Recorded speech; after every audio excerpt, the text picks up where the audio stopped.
Ciao a tutti e benvenuti a una nuova puntata di Forsinet. Dall'ultima puntata del Grande Fratello VIP vorrei soffermarmi soprattutto su due concorrenti che sono Paola Caruso e Francesca Manzini, molto diverse agli antipodi tra di loro, ma allo stesso tempo con caratteristiche simili per certi versi, e secondo me la caratteristica che le accomuna di più è il fatto di sentirsi superiori alle altre, e lo hanno dimostrato proprio nel corso sia di queste settimane ma soprattutto negli ultimi giorni. Prima di addentrarmi nel discorso vi ricordo, qualora avesse piacere nel seguire i miei video, di iscrivervi al mio canale YouTube Daniele Forsinetti e magari anche di lasciare un like a questo video. Direi di partire da Paola Caruso, che è colei che è stata più protagonista dell'ultima puntata in quanto la meno votata del televoto e quindi candidata alla prossima eliminazione. Vedremo cosa succederà, perché insomma lo scenario è molto interessante, soprattutto per vedere chi si ritroverà contro al televoto, ma il tema centrale è la reazione spropositata ed esagerata che Paola Caruso ha avuto al momento in cui Antonella Elia è stata nominata prima finalista. Un'invidia e una rabbia che sono venute fuori in maniera clamorosa ed esagerata, perché ci sta a rosicare, sia chiaro, perché è logico che innanzitutto tu da concorrente voglia andare in finale, è giusto che abbia questo obiettivo, è giusto che uno punti alla vittoria, e anche che rosichi se qualcun altro è in finale, soprattutto se poi quella persona non ti sta simpatica, anzi ti sta antipatica, forse è anche quella che ti sta più antipatica di tutte le altre all'interno della casa.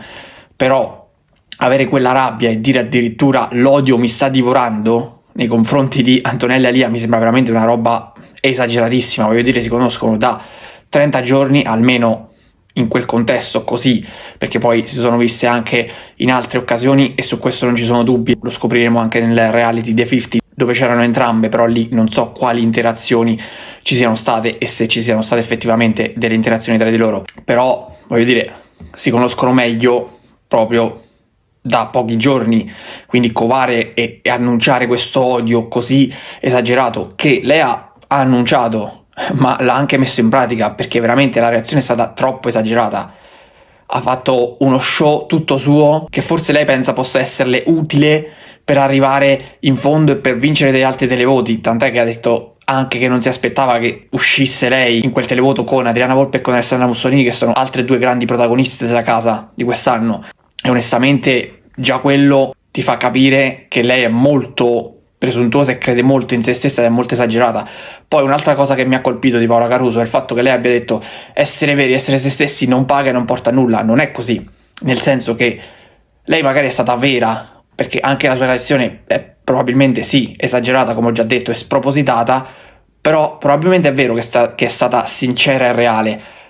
Ma il fatto di essere sinceri e reali, di essere se stessi, non per forza porta ad essere apprezzati dal pubblico, non è una diretta conseguenza, perché una persona, anche se è se stessa e se di fatto si mette in gioco e a nudo a 360 gradi, può benissimo non piacere al pubblico, o quantomeno può piacere meno di altre. Quindi non è che se lei esprime tutta se stessa e fa vedere tutta se stessa nel bene e nel male, poi arriva a vincere televoti, arriva in finale o arriva a vincere il programma. Sicuramente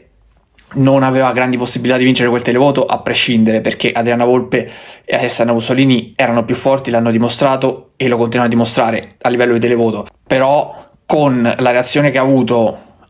quando Antonella Elia è stata nominata prima finalista, io credo che lì si sia giocata tutto, perché è andata anche contro il pubblico. Lei poi dice c'è il suo pubblico, il pubblico di Antonella Elia, vero che ci sono comunque fan da una parte e dall'altra, questo sicuramente, e stiamo parlando di Antonella Elia, che è un'altra che comunque di reazioni esagerate ne ha avute tantissime, quindi non è che Paola Caruso è la persona peggiore del mondo, questo assolutamente no, perché anche Antonella Elia ha i suoi difetti come ce li hanno tutti, e tutti commettono e hanno commesso degli errori all'interno della casa del Grande Fratello. Però la reazione di Paola Caruso, e adesso io mi trovo a parlare di lei e non di altri in particolar modo, è stata veramente, ripeto, esagerata e spropositata, e da qui viene il titolo della mia copertina di questo video, il ballo e la bestia in senso figurato, che è venuta fuori da Paola Caruso, perché in quel contesto veramente è stata una bestia, una furia bestiale la sua. Poi chiaramente non voglio riferirmi al fatto che lei sia una bestia nella vita reale in generale, ma in quel contesto si è comportata in quel modo, almeno a mio avviso. Non è un'offesa che faccio a lei, è un commento a quel comportamento specifico, perché poi la parte divertente e la parte simpatica va benissimo. A me è piaciuta anche in generale quando invece è stata più seria, con dei commenti pungenti e quando ha espresso il suo pensiero, però su quella reazione veramente credo che ci sia ben poco da dire. Si commenta da solo, ha fatto una bruttissima figura. Per quanto riguarda invece la seconda concorrente che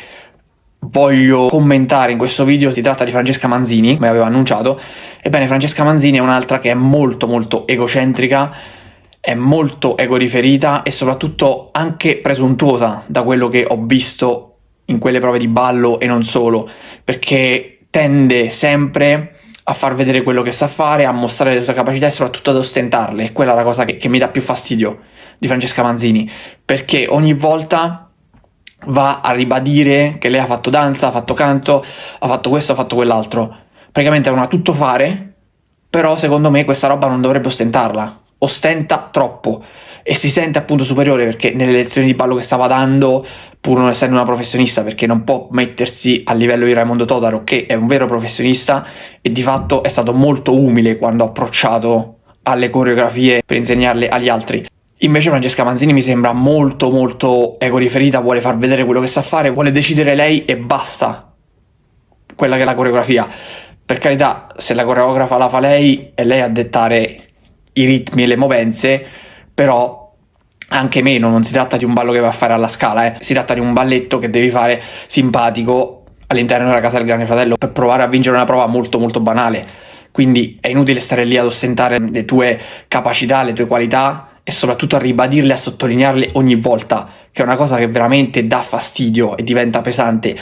come hanno sottolineato anche i concorrenti della casa del Grande Fratello. E un'altra cosa che ha ostentato e che secondo me è ancora peggio è il fatto di voler aiutare Paola Caruso economicamente una volta che è uscita dalla casa. Il gesto è bello, se lo fa è un bel gesto, ma perché andare a sottolinearlo quando sei lì dentro? Non puoi semplicemente avere questa idea, coltivarla e poi metterla in pratica una volta che sei fuori dalla casa, senza arrivare a dirlo agli altri?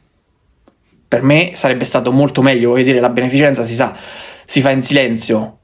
se vogliamo parlare di beneficenza, e non annunciandola, comunicandola o parlandone lì all'interno della casa del Grande Fratello, perché sa bene che chiaramente quella cosa può essere presa in due modi. Uno, può essere vista come un gesto di generosità e di bontà, dall'altra parte, come lo vedo io anche, perché il gesto, se lo fa, sicuramente è un bel gesto, ma poi può essere presa anche come una roba che viene ostentata. E visto quello che ha fatto con il ballo, con il canto e quant'altro, penso che sia l'ennesimo gesto ostentato di una Francesca Manzini che è stata accusata di finto buonismo e che, anche in questo caso, secondo me, va a ribadire lo stesso concetto, con, sempre in riferimento a Paola Caruso, il fatto di aver detto esco io, mi propongo io per uscire dalla casa del Grande Fratello al suo posto perché lei ne ha più bisogno, quando hanno firmato un contratto. E soprattutto siamo al 26esimo anno del Grande Fratello, non è la prima edizione, sa benissimo anche dalle edizioni precedenti che è il pubblico a decidere chi esce, non sono loro mandano in nomination e basta. Quindi se il pubblico decreta che deve uscire, in questo caso Paola Caruso, esce lei e basta. È inutile che lei si va a proporre per uscire al posto di un altro o per andare in nomination al posto di un altro. Non lo gestisce lei, il televoto e i meccanismi. Il televoto e i meccanismi vengono gestiti dal Grande Fratello, dalla produzione, e poi il pubblico dà il suo responso. Punto. Quindi questo è il quadro riguardo Paola Caruso e Francesca Manzini, che sono due concorrenti che sono state centrali, per carità, a tratti mi sono anche piaciute,